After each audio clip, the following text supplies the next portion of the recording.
rather than be comfortable with the things that I have been blessed with, rather than operate within the confines of my boundaries as God has created them and designed them, somebody comes along and says, you see that thing over there?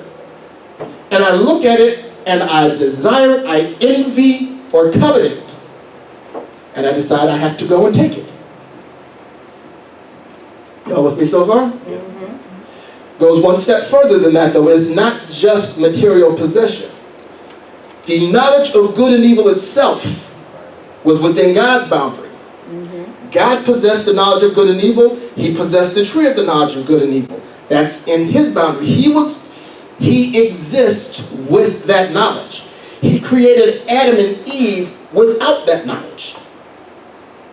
Now there's just for you thinking folks and you deep thinkers here, there is debate as to whether or not at some point in time in the future God would have allowed Adam and Eve to eat of that tree. Maybe sometime along the maturation. It's very complex and theological, but there's some folks that theorize that at some point in time God may have allowed them to eat that, but it wasn't their time yet. That's a whole other sermon and a whole other message, but just to let you know that it's out in the atmosphere and that there is some legitimacy to that theory or that line of thought. But wisdom and knowledge of good and evil is over here.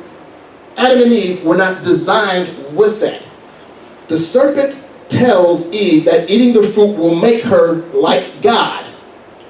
She looks at the fruit and experiences shamad. She becomes discontent with herself as God created her. God created me without this wisdom. The serpent tells me I can be like God. I don't want to be like me anymore. I want to be like God, so I'm going to go after and try to possess what God has. I'm going to try to become something other than what God created me to be. I am discontent with his creation, even though he said it is good. I see what God's got, and I want to be that now. She eats the fruit, and because she was not equipped to possess that wisdom, sends humanity down into a downward spiral from which we can only recover through the grace of God in Jesus. That's how serious covetousness, envy is.